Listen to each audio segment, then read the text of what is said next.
নমস্কার, দীপিকার রান্নাঘরে আপনাদের সকলকে আবারও স্বাগত জানাই। আশা করি সবাই খুব ভালো আছেন।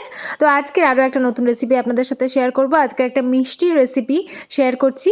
আজকের রেসিপি তো থাম্বনেল দেখে বুঝতেই পেরেছেন, ডিমের হালুয়া। তো ডিমের হালুয়াটা বানানোর জন্য শেষ অবধি কয়েকটা প্রসেস অবলম্বন করতে হয়। একেবারে সহজে যে কেউ বাড়িতে বানিয়ে ফেলতে পারবে এই ডিমের হালুয়া। তাই রেসিপিটা দেখতে থাকুন। আর রেসিপি এরকম পেতে চাইলে আমার চ্যানেলটা অবশ্যই সাবস্ক্রাইব করে দেবেন। তো চলুন শুরু করি। প্রথমে কয়েকটা ডিম নিয়ে নিয়েছি, এখানে আমি 4খানা ডিম নিয়েছি। এবার নেব এখানে 1 কাপ চিনি। চিনির মেজারমেন্টটা খুবই জরুরি, কেননা এখানে আপনি কতটা মিষ্টি খেতে চাইছেন তার উপর ডিপেন্ড করে। তবে অবশ্যই কিন্তু 4টে ডিম নিলে 1 কাপ চিনি নেবেন। এখানে একটু ফুড কালার দিয়ে দিলাম, যাতে কালারটা একটু সুন্দর আসে, সেজন্য আপনি স্কিপ করতে পারেন বা এখানে আপনি কেশরও দিতে পারেন।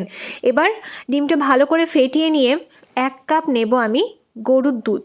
এটা ঠান্ডা গরুর দুধ। 1 কাপ আমি প্রথমে দুধটা জাল করে নিয়েছিলাম। জাল করে একেবারে ঠান্ডা করে নিয়ে ঠান্ডা ঠান্ডা দুধ দিতে হবে, একদম যেন দুধটা গরম না থাকে। এছাড়া যদি আপনি প্যাকেটের দুধ ব্যবহার করেন তাহলে ডিরেক্ট দিয়ে দিতে পারেন, কোনো অসুবিধা নেই।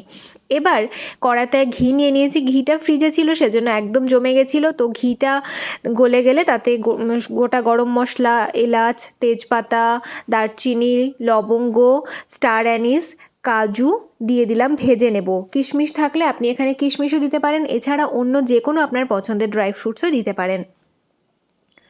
দেখুন একটু লাল লাল করে ভাজা হয়ে গেছে। এবার যে ফেটিয়ে রাখা ডিমটা ছিল সেটা দিয়ে দিলাম। আঁচটা কিন্তু অবশ্যই এখানে মিডিয়াম রাখবেন, হাইও নয় লো নয়, মিডিয়াম রাখবেন। এবং এখানে যেটা ব্যাপার সেটা হলো, যতক্ষণ না রান্নাটা হবে, এখানে এটা রান্না হতে প্রায় আপনার 7 থেকে 8 মিনিট লাগবে।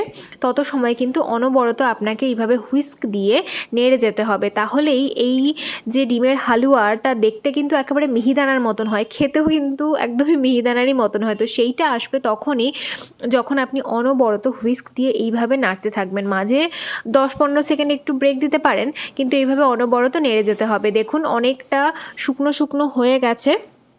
আমি একদম ক্লোজ ভিউ দেখাচ্ছি, কত সুন্দর একটা রং এসেছে। আর টেক্সচারটা দেখুন মিহিদানা টাইপের হয়ে গেছে। এবার একটু আটো আটো ভাব আনার জন্য আর স্বাদটা আরেকটু এনহ্যান্স করার জন্য এখানে আমি 2 চামচ গুঁড়ো দুধ দিয়ে দিলাম। গুঁড়ো দুধটা দিলে কিন্তু স্বাদটা অনেক বেশি ভালো হয়ে যায়। আর হ্যাঁ, এখানে আপনি ভ্যানিলা এসেন্সও দিতে পারেন, তাতে গন্ধটা অনেক ভালো হয়, বা গোলাপ জলও দিতে পারেন।